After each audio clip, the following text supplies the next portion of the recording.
friends, welcome to my channel. Chapter number 4 Change in Profit Sharing Ratio among the existing partners में आज का हमारा topic है treatment of accumulated profit and reserves as well as losses. सबसे पहले आपको ये क्लियर होना जरूरी है कि एक्यूमुलेटेड प्रॉफिट एंड रिजर्व का मीनिंग क्या है, एक्यूमुलेटेड लॉसेस क्या होते हैं। साथ ही साथ आपको यहाँ पे देखने को मिलेगा कि दो तरीके के रिजर्व्स होते हैं, एक तो कुछ जनरल रिजर्व होते हैं, कुछ स्पेसिफिक रिजर्व होते हैं। जनरल रिजर्व कौन से रिजर्व होते हैं? वो रिजर्व जिनका कोई पर्पस नहीं है, पर्पस लेस है। हम उस अमाउंट को, उस रिजर्व के अमाउंट को, माने जनरल रिजर्व के अमाउंट को किसी भी जनरल कॉज के लिए यूज कर सकते हैं। जबकि कुछ स्पेसिफिक रिजर्व होते हैं जिसके साथ एक कंडीशन लगी हुई होती है कि हमने जो रिजर्व बनाया है उस रिजर्व का अमाउंट या उस रिजर्व का यूज हम केवल उसी वर्क से रिलेटेड करेंगे जिस वर्क के लिए हमने वो बनाया है। Example workman compensation reserve. Workman compensation reserve क्या है? जो नॉर्मली अगर किसी वर्कर्स के लिए बनाया गया है। इन्वेस्टमेंट फ्लक्चुएशन रिजर्व, ये क्या है? ये भी स्पेसिफिक रिजर्व है। क्यों बनाया हुआ है? कि एक इन्वेस्टमेंट के लिए बनाया हुआ है। क्या ट्रीटमेंट होगा, क्या जर्नल एंट्री होंगी, कौन कौन से केसेस होंगे, ये सब कुछ आपको आज के इस वीडियो में मिलने वाला है। तो वीडियो को एंड तक जरूर देखें। हो सकता है वीडियो थोड़ा बड़ा हो तो उसको, लेकिन आप एंड तक जरूर देखें, बोर ना हो। बहुत ही इंटरेस्टिंग वे में मैं आपको आज समझाऊंगा कि ये इनका ट्रीटमेंट क्या होता है, क्या इसका मीनिंग होता है। ठीक है, तो शुरू करते हैं आज का टॉपिक। सबसे पहले मैं आपको समझाऊंगा कि एक्यूमुलेटेड प्रॉफिट एंड रिजर्व ये क्या होते हैं। तो एक्यूमुलेटेड प्रॉफिट और रिजर्व ये प्रॉफिट का वो पार्ट होते हैं जो बिजनेस या फर्म इसलिए रखती है कि नियर फ्यूचर अगर कोई हैपनिंग होती है, मिस हैपनिंग होती है, तो उसको कैसे हैंडल करेंगे। ठीक है ना, फ्यूचर अनसर्टेन है। पूरा प्रॉफिट एज इट इज जैसे भी हमको होता है उस पूरे प्रॉफिट को हम एज इट इज यूज नहीं करते हैं, पूरा एक्सपेंस नहीं करते हैं, कुछ ना कुछ अमाउंट रोक करके चलते हैं, बचा के चलते हैं, जिसको रिटेन्ड बोलते हैं, रोका हुआ बिजनेस, रोका हुआ प्रॉफिट। ठीक है, तो सबसे पहले मैं आपको ये समझा दूं कि ये जो प्रॉफिट है या रिजर्व है, इसका इस चैप्टर में ट्रीटमेंट क्या होना है। चलिए मैं आपको इससे पहले एक चीज और बताता हूँ बहुत interesting. Change in profit sharing ratio जो कि एक रिकॉन्स्टिट्यूशन है, जिसमें एक हमारी अभी तक जो ओल्ड फर्म थी, ओल्ड फर्म जिसमें ओल्ड रेशियो हुआ करते थे पार्टनर्स के, वो कन्वर्ट हो रही है एक न्यू फर्म में। न्यू फर्म माने जहां पे फर्म के, जहां पार्टनर्स के न्यू रेशियो होने वाले हैं। ठीक है, पार्टनर्स यहाँ पर भी एक्स वाई जेड थे, पार्टनर्स यहाँ पर भी एक्स वाई जेड हैं। ठीक है, ओल्ड फर्म में इन्होंने जो भी एक्यूमुलेटेड प्रॉफिट्स या रिजर्व इन्होंने बनाए थे, ठीक है ना, वो किसके थे? वो सारे कुछ ओल्ड फर्म के थे, ओल्ड पार्टनर्स के थे, ओल्ड रेशियो के थे। हाँ, तो इसको बांटने का या इसको लेने का अधिकार किसका हुआ? जाहिर सी बात है ओल्ड का ही हुआ, न्यू का तो नहीं हुआ ना, न्यू का नहीं होगा, केवल ओल्ड का होगा। हाँ, तो इसलिए ये जितने भी एक्यूमुलेटेड प्रॉफिट या रिजर्व या जो भी लॉस दे रखे हो, इन सबको हम ओल्ड फर्म के तरीके से ही ओल्ड रेशियो में डिस्ट्रीब्यूट करके खत्म कर देते हैं। ठीक है, तो उसके लिए एंट्री कौन कौन सी होती है?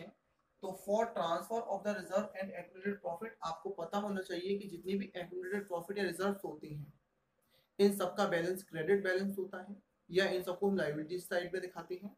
और जब हम इसको डिस्ट्रीब्यूट करेंगे, तो डिस्ट्रीब्यूट माने इसको हम रिटर्न ऑफ करेंगे, खत्म करेंगे, तो इसको कहाँ लेके जाएंगे? डेबिट में लेके जाएंगे। इसलिए कॉन्सेप्चुअली इसको हमने डेबिट में लिखा हुआ है, रिजर्व अकाउंट डेबिट। रिजर्व हो सकता है, जनरल रिजर्व हो सकता है, रिजर्व फंड हो सकता है, account debit, P and L account debit. ये पी एंड एल अकाउंट का क्रेडिट बैलेंस होगा, क्रेडिट बैलेंस होगा। या हो सकता है कि ये अगर बैलेंस शीट दे रखी हो तो बैलेंस शीट के लायबिलिटीज में गिवन हो, और अगर बैलेंस शीट गिवन ना हो, स्टेटमेंट हो, तो उसमें साफ साफ लिखा हो क्रेडिट बैलेंस। कुछ भी नहीं लिखा होगा तो भी उसको क्रेडिट मानेंगे, और अगर डेबिट लिखा होगा तो उसको लॉस मानेंगे। ध्यान रखना इस बात को।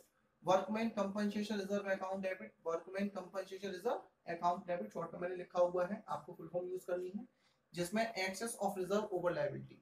क्योंकि ये एक स्पेसिफिक रिजर्व है, मैंने आपको अभी थोड़ी देर पहले समझाया था।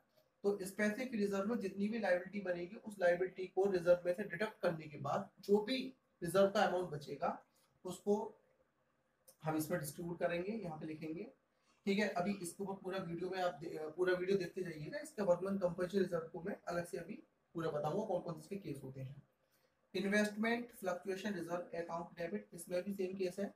Access of difference over the difference, excess of reserve over the difference between book value and the market value, means book value और मार्केट वैल्यू का जो डिफरेंस होगा उस डिफरेंस को हम इन्वेस्टमेंट फ्लक्चुएशन रिजर्व के साथ एडजस्ट करेंगे और उसके बाद अगर लगता है कि आईएफआर की वैल्यू ज्यादा है तो उसको डिस्ट्रीब्यूट करेंगे। इसके ऊपर भी जितने भी केसेस है वो केस में भी डिस्कस करूंगा आप लोगों से, ठीक है, तो वीडियो के अंत जरूर देखते रहिएगा। ये जितने भी रिजर्व होंगे सबको डेबिट किया। To all partners capital account, याद आ गया होगा आपको, कैपिटल माने जब कैपिटल फ्लक्चुएटिंग हो और करेंट अकाउंट जब कैपिटल फिक्स्ड हो, दोनों में से एक ही अकाउंट आता है और ये ओल्ड रेशियो में बांटा जाएगा। ये नरेशन इसकी हो गई। Reserve and active profit distributed between the partners in their old ratio. ये तो हो गई प्रॉफिट की बात। अगर एक्यूमुलेटेड लॉसेस दे रखी हो तो उसके लिए क्या करेंगे, लॉस जिसका बैलेंस होता है डेबिट या ये एसेट्स में होते हैं, तो इसको हम कहाँ लिखेंगे, जब खत्म करेंगे तो रिवर्स करेंगे, क्रेडिट में लेके जाएंगे। तो मैंने क्रेडिट में लिखा हुआ, तो डेबिट किसको करेंगे, पार्टनर्स को करेंगे, इसलिए ऑल पार्टनर्स कैपिटल या current account debit to PNL account. Debit balance दे रखा होगा या असेट्स में दे रखा हो, समझ जाएगी डेबिट या लॉस है ये, और कुछ भी ना हो तो फिर क्रेडिट मानते हैं। टू डेफर्ड रेवेन्यू एक्सपेंडिचर, जैसे कि आपका एडवर्टाइजमेंट सस्पेंस हो सकता है, ठीक है, इसका एग्जांपल गुडविल भी हो सकती है फिक्टिव असेट्स, उसमें इंटेंजिबल असेट्स में, ठीक है, उन सबको हम इसमें क्रेडिट में लिखेंगे। ये क्लियर हो गया, कोई डाउट नहीं। ये वो कंडीशन है जहां पर कोई भी कंडीशन ना हो, केवल आपको इंफॉर्मेशन दे रखी है, रेशो दे रखे हैं और आपको अपने आप से खत्म कर देना है, ठीक है। अब बात करते हैं वर्कमैन कंपनसेशन रिजर्व। तो पहले समझ लेते हैं कि वर्कमैन कंपनसेशन रिजर्व होता क्या है, क्यों बनाते हैं इसको और इसको किस तरीके से ट्रीट करेंगे। तो सबसे पहले देखें what is the meaning of workman compensation reserve. Workman compensation reserve क्यों बनाते हैं, होता क्या है। सबसे पहले आपको ये पता है कि एक एंटरप्राइज के अंदर काफी सारे वर्कर्स वर्क करते हैं, डेली वर्क करते हैं, डे नाइट वर्क करते हैं हमारे साथ, है ना, हमारे रियल असेट होते हैं। बिजनेस की एक रियल असेट माना जाए तो केवल वर्कर्स होते हैं, क्योंकि अगर अच्छे वर्कर्स मिल जाते हैं तो उससे उससे बिजनेस एंटरप्राइज को बड़ा होने में या बड़ा होने से कोई भी नहीं रोक सकता, ठीक है ना। तो ये बिजनेस की लायबिलिटी बनती है कि वो उसके लिए कुछ सोचे। अगर नियर फ्यूचर कुछ उसके साथ एक्सीडेंट होता है, मिस हैपनिंग होती है या किसी एक्सीडेंट के कोई एक्सीडेंट या इंजरी हो जाती है वर्कर्स के साथ, तब उसका क्या होगा।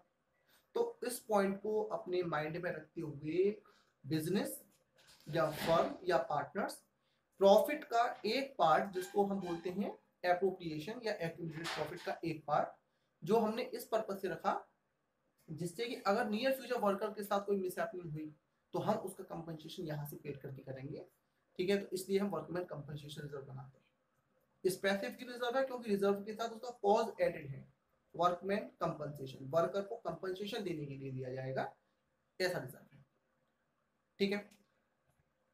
क्लियर हो गया क्यों बनाया था, क्या होता है, कौन सी क्लियर हो गई। अब इसका करते हैं ट्रीटमेंट। ट्रीटमेंट करते समय इसके अंदर करीब 4-5 पॉइंट्स हैं, वो सारे पॉइंट्स मैं आपके साथ डिस्कस करूंगा।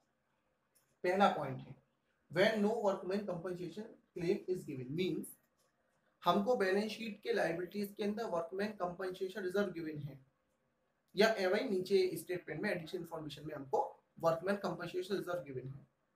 हमने पूरा क्वेश्चन बहुत ही केयरफुल तरीके से पढ़ लिया, बट वर्कमैन कंपनसेशन क्लेम के रिगार्डिंग कोई भी इंफॉर्मेशन नहीं है, तो क्या करेंगे, तब ये वाली एंट्री पास करेंगे। एंट्री क्या होगी, workman compensation reserve account debit to all partners capital या करेंट अकाउंट, किस रेशो में जाएगा, ओल्ड रेशो में।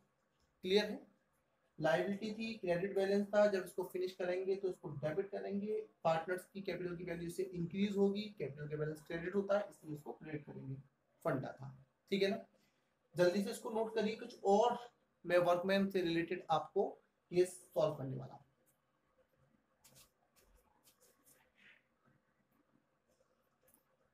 तो आप लोगों ने नोट कर लिया। अब देखते हैं वर्कमैन कंपनसेशन रिजर्व के रिगार्डिंग कुछ और केसेस क्या हो सकते हैं अगर उसके रिगार्डिंग कुछ और क्लेम वगैरह दिया दे रखा हो। तो when workman compensation claim exist, means claim दिया हुआ है, इससे पहले वाले केस में क्लेम नहीं था, अब क्लेम दिया हुआ है। उसके कौन कौन से केस हो सकते हैं, 3 केस हैं। पहला केस है वर्कमैन कंपनसेशन क्लेम जो दिया हुआ है वो वर्कमैन कंपनसेशन रिजर्व के इक्वल है। मान के चलो कि बैलेंस शीट के अंदर जो दे रखा है वो दिया हुआ है वर्कमैन कंपनसेशन रिजर्व 1000 रुपीज का, और क्लेम जो मुझे मिला है वो भी 1000 रुपीज का है।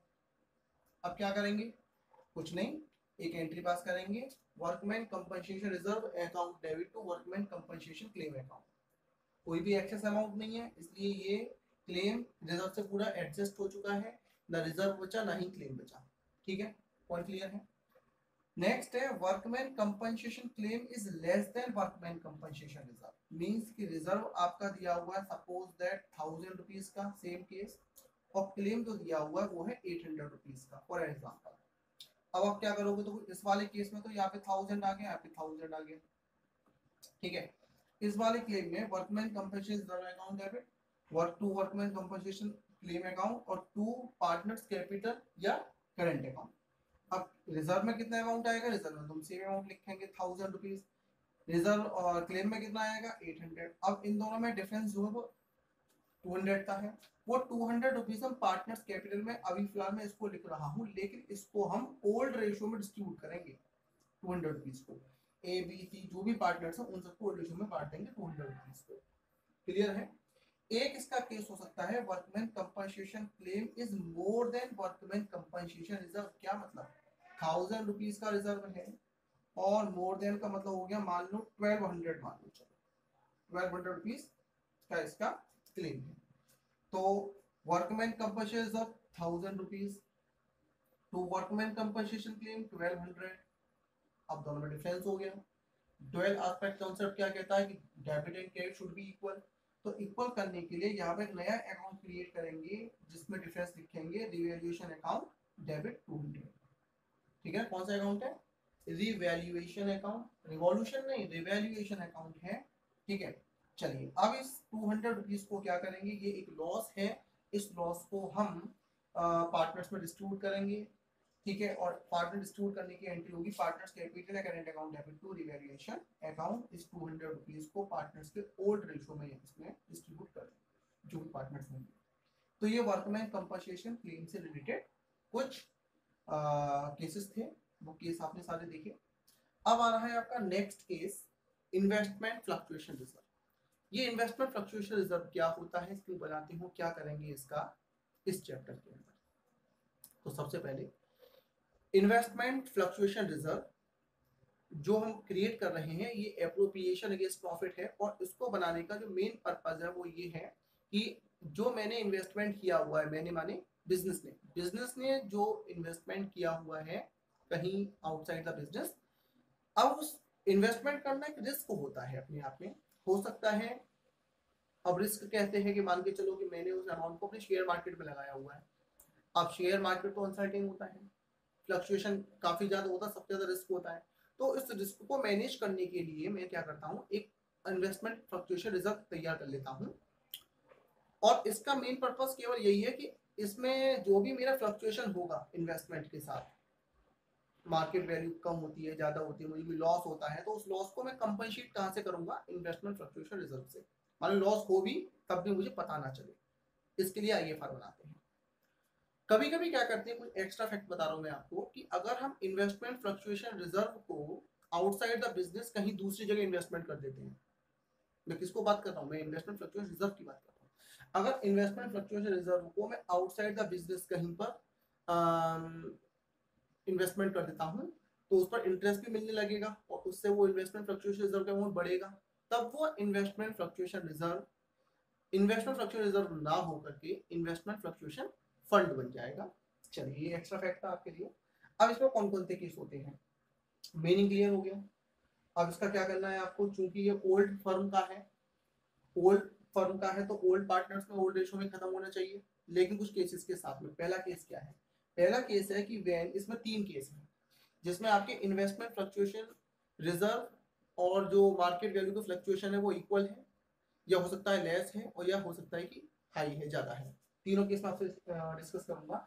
तो when market value of investment is equal to book value, क्या मतलब कि मैंने जो इन्वेस्टमेंट किया हुआ था, सपोज दैट कितने का था, 2000 का इन्वेस्टमेंट था, और आज उसकी मार्केट वैल्यू भी 2000 रुपीज की है। इसका मतलब क्या हुआ, इसका मतलब ये दोनों वैल्यू इक्वल है, माने जितना पैसा मैंने मार्केट में लगाया था, इन्वेस्टमेंट के फॉर्म में लगाया था, आज भी उसकी वैल्यू मुझे उतनी ही मिल रही है, ना कोई प्रॉफिट है ना कोई लॉस है। तो क्या करूँ? कुछ नहीं करना, investment fluctuation reserve change in profit ratio के टाइम पर डिस्ट्रीब्यूट कर देंगे पार्टनर्स में, उसको फिनिश कर देंगे। तो investment fluctuation reserve account debit to partners capital या करंट अकाउंट, फिनिश हो गया। यहाँ पर भी 2000 लिख देंगे और यहाँ पर भी 2000, जो जो पार्टनर्स होंगे उन सब में इसको डिस्ट्रीब्यूट कर देंगे।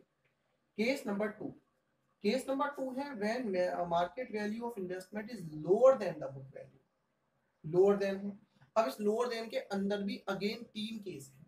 इस सेकंड वाले केस के अंदर कितने केस है? 3 केस है, एक एक करके मैं डिस्कस कर रहा हूं आपसे।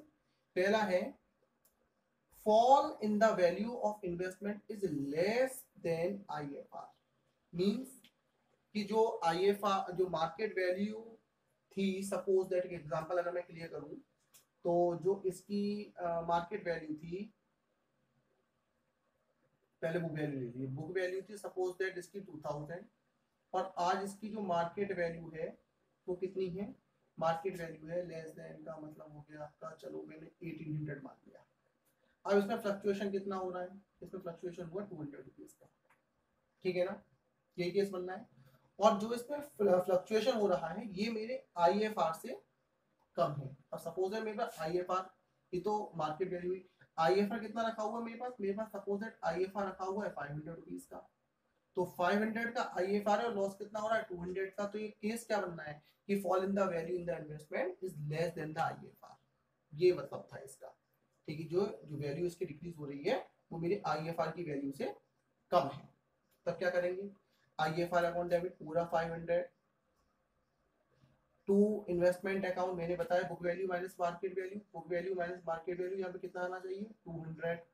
अब कितना बचा यहाँ पर? 300। इसको पार्टनर्स में बांट देना आप लोग, एबीसी जो भी दे रखे हैं। केस क्लियर हो रहा है? नेक्स्ट है fall in the book value, fall in the value of the investment is equal to IFR, means अभी जो इसमें मैं केस को अगर अप्लाई करूं तो इसका केस ऐसे बन सकता है कि बुक वैल्यू थी इसकी 2000 की और इसकी मार्केट वैल्यू है 1500 की, फॉल कितना हुआ? 500 का, और आईएफआर कितना रखा हुआ है मेरा? वही 500 का ही है सपोज। तो इसका जो फॉल हो रहा है और जो आईएफआर है वो दोनों इक्वल है, मतलब उतना ही मुझे लॉस हुआ जितने का मेरा आईएफआर है। क्या करूंगा? IFR account debit to investment account, ये सारे का सारा इन्वेस्टमेंट को मैनेज करने में खत्म हो जाएगा। आईएफआर बचेगा नहीं, बचेगा नहीं तो बटेगा नहीं, नो बचेगा नो बटेगा, है ना? ध्यान रखना, नो बचेगा नो बटेगा, गुरु मंत्र याद रखना इसका, नो बचेगा नो बटेगा। चलिए नेक्स्ट केस है fall in the value of the investment is more than IFR. अगर मैं थोड़ा सा केस चेंज कर लूं, ये 500 था, अगर मैं बस मुझे थोड़ा सा काम करना है कि आईएफआर की वैल्यू को कम कर देता हूँ, कितना कर लेता हूँ? मान लो 300 कर लेता हूँ फॉर एग्जांपल। क्या केस वही है? 2000 की बुक वैल्यू थी, मार्केट प्राइस 1500 का हो गया, लॉस कितना हो रहा है? 500 का, लेकिन मेरे पास आईएफआर कितना रखा हुआ है? 300 का, माने जो कि इस वैल्यू से तो कम है। हो, अब क्या होगा? कोई बात नहीं, अकाउंटिंग में हर चीज का सॉल्यूशन है। तो आईएफआर अकाउंट डेबिट, आईएफआर कितना है मेरे पास भाई? 300, इन्वेस्टमेंट कितने का चेंज हो रहा है? 500 का, ठीक है? तो मुझे लॉस कितना हुआ? उस लॉस को मैनेज करूंगा किस अकाउंट के साथ? रिवैल्यूएशन के साथ। तो रिवैल्यूएशन अकाउंट डेबिट, इन दोनों का डिफरेंस आएगा 200। कहने का मतलब ये है कि इतना ज्यादा लॉस हो गया कि उसको आईएफआर भी कंपनसेट नहीं कर पाया, मेरा आईएफआर भी कम पड़ गया, फिर मुझे उसको रिवैल्यूएशन अकाउंट से एडजस्ट करना पड़ा। अब ये रिवैल्यूएशन क्या है? लॉस है। इस लॉस को पार्टनर्स में बांटेंगे, पार्टनर्स के ओल्ड रेशियो में बांटेंगे। तो पार्टनर्स कैपिटल या current account debit to revaluation account, कितना अमाउंट आएगा? तो रिवैल्यूएशन का था 200 रुपए, इस 200 रुपए को पार्टनर्स में हम डिस्ट्रीब्यूट कर देंगे, ठीक है? अब इसमें एक केस और बचा अभी इन्वेस्टमेंट का, जिसमें कि हमारा जो प्राइस है वो हायर देन द वैल्यू हो रहा है। मैं आपसे डिस्कस करने वाला हूं, पहले इसको जल्दी से चार्ट को थोड़ा सा कंसंट्रेट करके नोट कर लीजिए।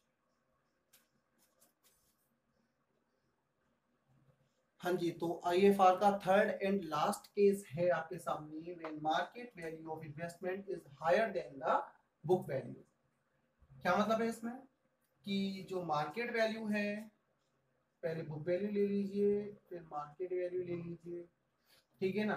क्या कह रहा है कि when market value of investment is higher than the book value, means कि ये वैल्यू मान के चलिए 1000 है और ये जो है वो 1500 है, उल्टा हो गया। ठीक है, तो इसमें अब की बार इसकी वैल्यू इंक्रीज हो रही है कितना, 500 रुपीज से। ठीक है, तो IFR कितना रखा हुआ था अभी हमारा, मान के चलो वो भी 500 का है। चलो कंफ्यूजन होगा आपको, तो 500 की जगह इसको मैं 400 मान लेता हूँ। 400 का हमारे पास IFR रखा हुआ है। अब क्या करेंगे, सबसे पहले चूंकि इन्वेस्टमेंट की वैल्यू इंक्रीज हो रही है 1000 से 1500, कितना इंक्रीमेंट हो रहा है, 500 का। तो उसके लिए हम एक एंट्री पास करेंगे, investment account debit to devaluation account. ये क्यों की भाई, सीधी सी बात है, इन्वेस्टमेंट एक असेट है, असेट की वैल्यू इंक्रीज हो रही है, असेट का बैलेंस कैसा होता है, डेबिट होता है। इंक्रीज होगा तो और डेबिट करना पड़ेगा, इसलिए मैंने इन्वेस्टमेंट को डेबिट किया है। टू रिवैल्यूएशन अकाउंट कितना लिखेंगे, ये वाला 500। ठीक है, अब IFR अकाउंट डेबिट, क्योंकि IFR पूरा हमारा सेफ है, अब ये बर्थडे के काम में आएगा पार्टनर्स के 400। रिवैल्यूएशन अकाउंट डेबिट, ये वाला रिवैल्यूएशन देखो यहाँ पे क्या था, क्रेडिट, और यहाँ क्या कर दिया हमने, डेबिट 500। और ये टोटल जो 900 निकल के आया, इस टोटल 900 को हम लोग डिस्ट्रीब्यूट कर देंगे पार्टनर्स के ओल्ड रेशियो में। ठीक है ना, सब कुछ ओल्ड रेशियो में जाना है। अब तक मैंने आपको जो भी कुछ समझाया, ये सब था आपका IFR का केस हो गया, वर्कमैन कंपनसेशन रिजर्व का केस हो गया। मैंने इसके रिगार्डिंग कुछ प्रैक्टिकल क्वेश्चंस भी आपको इसी में एडजस्ट करके बताए। ठीक है ना, अब आपका काम क्या बनता है, इसके रिलेटेड जितने भी क्वेश्चंस बन रहे हैं आपकी बुक में, क्वेश्चन नंबर 10 से लेकर के 20 तक, ठीक है ना, वो सारे क्वेश्चन आप लोग ट्राई करें। ठीक है ना, एंट्री यही काम में आ रही है। पहले बैठ करके आज का दिन ये एंट्री को समझने में और लर्न करने में दे दो, समझिए और लर्न करिए। अब उसमें एक केस और आ सकता है, क्या कि सपोज एक लाइन आपको दी हुई है, आपने क्वेश्चन को पूरा पढ़ा और एक लाइन दे रखी है, the partner do not want to disturb the reserve, the partner do not want to distribute the reserve accumulated profit और लॉस। दो तरीके से, डिस्टर्ब कह दे या डिस्ट्रीब्यूट कह दे, या कह दे the partner are agree to show these value, these all these value in the new balance sheet या न्यू फंड। इन तीनों का मीनिंग बहुत क्लियर है, समझ लीजिए कि पार्टनर्स जो भी एक्यूमुलेटेड प्रॉफिट है या जो भी एक्यूमुलेटेड लॉस है, उन लॉस को बैलेंस शीट में ही दिखाना चाहते हैं, नई बैलेंस शीट में दिखाना चाहते हैं, फिनिश नहीं करना चाहते हैं। अब तक के जितने भी केस मैंने बताए थे उसमें IFR जो भी एक्यूमुलेटेड प्रॉफिट थे, रिजर्व थे, वो सब खत्म हो जाएंगे और नई बैलेंस शीट में नहीं आएंगे। लेकिन अब मैं आपको जो टॉपिक, एक लास्ट टॉपिक बताने वाला हूँ, दोबारा फिर सुन लीजिए। उसमें लिखा हुआ होगा, एक लाइन होगी, the partner are agree to show these value in the new balance sheet, या the partner do not want to distribute the reserve और एक्यूमुलेटेड प्रॉफिट और लॉस। ये लाइन अगर आपको दे रखी हो तब आपको क्या करना पड़ेगा, आइए उससे मिलते हैं। तो सबसे पहले प्रॉफिट, इसका टॉपिक का नाम क्या है, adjustment of reserve accumulated profits and losses through partners capital या current account, that is when these are to be retained in the books. ये बताया था आपको, not distributed, do not want to distribute, do not want to disturb, या retained in the books, कैसा कह दे। तो सबसे पहले क्या करेंगे, सबसे पहले आप एक काम करेंगे, ये देखेंगे कि लायबिलिटीज में कौन कौन से प्रॉफिट और लॉस दे रखे हैं और रिजर्व में कौन कौन से प्रॉफिट और लॉस दे रखे हैं। जैसे आपने देखा कि काफी सारे रिजर्व दे रखे, मालूम IFR भी दे रखा था, वर्कमैन कंपनसेशन रिजर्व भी दे रखा था, कुछ रिजर्व भी थे, कुछ P&L था। ठीक है ना, और इन सब का जो सम आ रहा है, मान के चलो 5000 आ रहा है। तो पहले आपको, इसमें मैंने 3 स्टेप लिए हुए हैं। पहले स्टेप में क्या करना है, calculate the net effect of the reserve accumulated profit and loss. आप क्या करोगे, सारे प्रॉफिट को प्लस कर लेना, इसमें से अगर कोई लॉस दे रखा हो आपको असेट साइड वाला, वो माइनस कर लेना। सपोज दैट 1000 रुपीज का है, तो कितना बचा, 4000। इससे आगे आप, ये स्टेप 1 निकल के आ गया। मींस बैलेंस शीट के अंदर जितने भी प्रॉफिट या लॉस दे रखे हैं उन सबको प्लस करिए, जितने लॉस दे रखे हैं उनको माइनस कर दीजिए। Step number 2, calculated the gain and sacrifice share of the each partner. याद आ गया ना, इससे पहले जो आपको बताया था कि हर एक पार्टनर का गेनिंग रेशियो और सैक्रिफाइस रेशियो निकालना है by using the formula. Sacrifice के लिए old ratio minus new ratio, और गेनिंग के लिए new ratio minus old ratio, उससे पूरा शेयर निकाल लोगे। Number 2, step number 3, calculate share of the gaining और sacrificing partner in accumulated profit loss and the reserve. अब जो भी इनका गेनिंग और सैक्रिफाइस रेशियो आया, सपोज दैट 2 पार्टनर है और दोनों का शेयर 1/4, एक कर रहा है सैक्रिफाइस और एक कर रहा है गेन। तो इसमें 4000 जो इसका एडजस्टेड आया, इस 4000 में मल्टीप्लाई करेंगे 1/4 से। ये मैं कब बता रहा हूँ, जब प्रॉफिट का टोटल ज़्यादा है और लॉस का जो टोटल है वो कम है और डिफरेंस जो पॉजिटिव आ रहा है, तो उस केस में नेट प्रॉफिट निकलेगा या कह सकते हैं पॉजिटिव होगा। In positive case, positive case में आप एंट्री क्या पास करेंगे, गेनिंग पार्टनर्स कैपिटल या current account debit to sacrifice partners capital या करेंट अकाउंट, ठीक है ना। और इसमें आप इसका मल्टीप्लाई करके कितना निकालोगे, 1000 रुपीज, वो इन दोनों में आ जाएगा, 1000, ठीक है।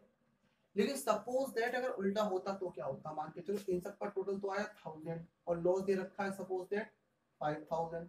अब जो ये 4000 आया है नेगेटिव आया, माइनस में आया, तो अब ये नेगेटिव आया तो वैल्यू तो वही आएगी, लेकिन एंट्री चेंज हो जाएगी।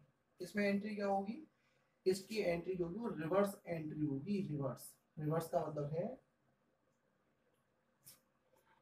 सैक्रिफाइसिंग पार्टनर्स कैपिटल या current account debit to gaining partners capital या करेंट अकाउंट, ठीक है ना। तो ये हो जाएगा वाइस वर्सा, वाइस वर्सा किस केस में, इफ नेगेटिव, इफ नेगेटिव या लॉस, नेगेटिव हो या लॉस हो, तो उस केस में ये एंट्री जो करेंगे वाइस वर्सा हो जाएगी, सैक्रिफाइस पार्टनर्स कैपिटल या current account debit to gaining partners capital और करेंट अकाउंट, ठीक है। तो ये पूरा आपका टॉपिक एक कवर हो जाएगा इसमें, accounting of reserve, accumulated profit and losses. जितने भी मैंने आपको बताए सब कुछ एक बार रिवाइज करना, वीडियो को 2 बार जरूर देखना, एक बार से बात नहीं बनेगी, पॉज करना दोबारा देखना, ठीक है ना। बहुत ही क्लियर तरीके से दिया हुआ है, और इन सबको समझने के बाद अपने नोट्स तैयार करना, याद करना, इन सारी एंट्रियों को समझने की कोशिश करना। कोई कॉन्सेप्ट में दिक्कत आ रही है तो मुझसे पूछ लेना, कोई दिक्कत नहीं है, ठीक है। और इसके रिलेटेड जो क्वेश्चंस आपके बन रहे हैं वो होमवर्क में 10 to 20 तक के बन रहे हैं, 10 to 20 तक के क्वेश्चन, ये सारे क्वेश्चन आप ट्राई करना। कोई भी अगर डाउट हो तो मुझे सेंड कर देना, ठीक है ना। उसके लिए मैं आपको एक अलग से वीडियो बना करके दे दूंगा प्रैक्टिकल क्वेश्चन से रिलेटेड, ठीक है। तो आई होप सो कि ये वीडियो आपको काफ़ी पसंद आया होगा। आपका जो एक्यूमुलेटेड प्रॉफिट से रिलेटेड एक टेरर बना हुआ था दिमाग के अंदर, वो सारा फिनिश हो गया होगा। तो जल्दी से एक छोटा सा लाइक तो बनता है, लाइक कर दीजिए वीडियो को जल्दी से, और शेयर कर दीजिए दोस्तों के साथ। चैनल को सब्सक्राइब कर दीजिए अभी तक नहीं किया है तो, प्रेस द बेल आइकन, जिससे कि लेटेस्ट नोटिफिकेशन आपको मिलते रहे। मिलेंगे नेक्स्ट वीडियो में, तब तक के लिए थैंक यू।